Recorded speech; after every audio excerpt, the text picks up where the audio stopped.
সত্যি সত্যি ডিম রোদে ভাজা যায় কিনা আজকে কিন্তু আমরা দেখছি এবং আপনাদের দেখাইতেছি যে রোদে সত্যি ডিম ভাজা যায় কিনা। তো দেখা যাক।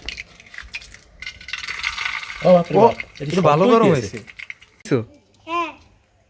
আজকের আমরা রোদে ডিম ভাজবো। কিছুক্ষণ আগে কড়াইটি জায়গায় রেখে গেছিলাম, এই ছাতি এই পেশে রাখো, ছাতি রাখলে যে। তো আমরা সব উপকরণ নিয়ে আসছি, আর কিছুক্ষণ আগে এই যে কড়াইটা ওই জায়গায় গরম হয়েছে। তো এটাই যে তেল দাও, তাসফিয়া হাত দিয়ে দেখলো যে গরম হয়েছে। ভালো অত না, অত দিলে তো এই রোদে গরম হইবে এত তেল। এখন আমরা তেলটা ছড়িয়ে দেব, এরপর কিছুক্ষণ পরে ডিমটা দিব রোদের তাপে গরম হওয়ার পরে। 45-46 ডিগ্রি সেলসিয়াস আছে বর্তমানে, যেন তেন কথা না। অনেক রোদের তাপে এই যে মরিচ শুকানো হচ্ছে, একদিনই শুকিয়ে গেছে। টাইম তো অনেক হয়েছে, আর মনে হয় তেল গরম হয়েছে। সূর্য একদম এই যে মাথার উপরে, কিন্তু এখন ডিম ছেড়ে দেখি কি অবস্থা। আসলে সত্যি সত্যি ডিম রোদে ভাজা যায় কিনা আজকে কিন্তু আমরা দেখছি এবং আপনাদের দেখাইতেছি যে রোদে সত্যি ডিম ভাজা যায় কিনা। তো দেখা যাক। একটু ভালো গরম হয়েছে, দেখছেন শব্দ হয়েছে কি আছে। এই জায়গায় হাত, আমারে হাত রাখা যায় না এই জায়গায়।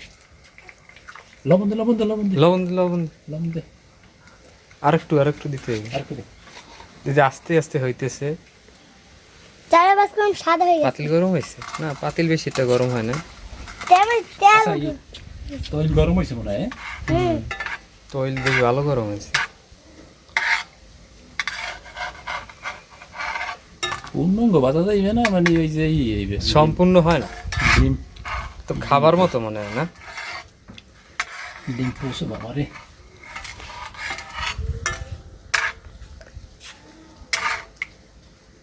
তা আসলেই ভাজা হয়ে গেছে। একটু সময় লাগবে, অপেক্ষা করতে হবে না।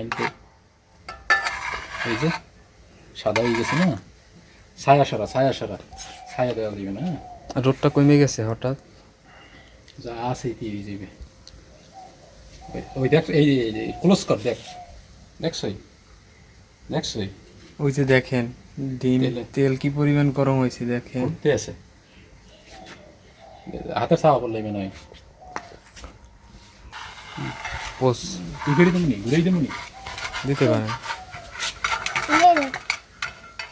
ঘুরে না তো। তো ডিম আস্তে আস্তে সিদ্ধ হইতেছে, আর আমরা কিছুক্ষণ অপেক্ষা করার পরে দেখি কতটা ভাজা হয়। 5 মিনিট অপেক্ষা করি। 5 মিনিট অপেক্ষা করি।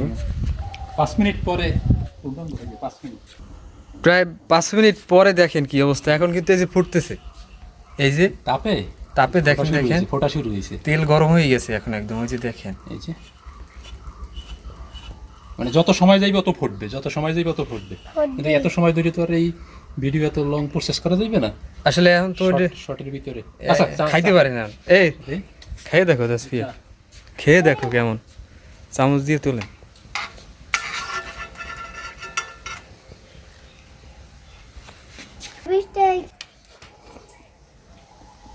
যে ভাজা হয়েছে। এই এদিক ঠিক আছে, কিন্তু ওই যে মাঝখানে যে কুসুম সিদ্ধ হইতে সময় লাগবে। আবার রোদের তাপটা সরিয়ে গেছে, উপরে মেঘ আই গেছে। এখন এই যে মেঘ আসছে, এখন এই যে ফুটাও বন্ধ হয়ে গেছে, মেঘে সূর্য ঢেকে গেছে। এই রোদে পূর্ণাঙ্গভাবে ভাজা এতটা সহজ না, অনেক সময় লাগবে। তারপরও এই যে গরম অনেক হয়েছে, পূর্ণাঙ্গ ভাজতে সময় লাগবে। তো আমরা কিন্তু কড়াই রাখছিলাম একদম সকালবেলার দিকে। যারা এইভাবে ভাজতে চান বা দেখতে চান তারা ট্রাই করতে হলে অবশ্যই সকালবেলা কড়াই রাখতে হবে। আর প্রচুর তাপ, এই যে টাইলসের উপরেও ভাজা যাবে।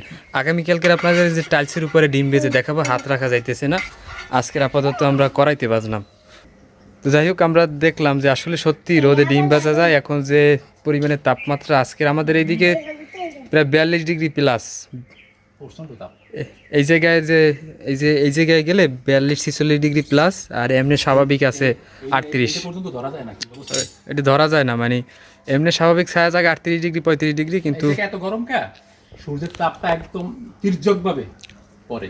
সকালবেলা থেকে পূর্ব দিকে দেওয়া সূর্য দিকে। তো দেখলেন রোদের তাপে আসলে সত্যি ডিম ভাজাও যায়, খাওয়াও যায়। আমরা খেলাম, ভাজলাম, দেখলাম তো কষ্ট করে যারা ভিডিওটা দেখলেন সবাইকে অসংখ্য ধন্যবাদ। ভিডিওটি ভালো লাগলে শেয়ার করে দিবেন সবাই। তো এতক্ষণ যারা কষ্ট করে ভিডিওটা দেখছেন সবাইকে অসংখ্য ধন্যবাদ। ভালো থাকবেন সবাই। আল্লাহ হাফেজ।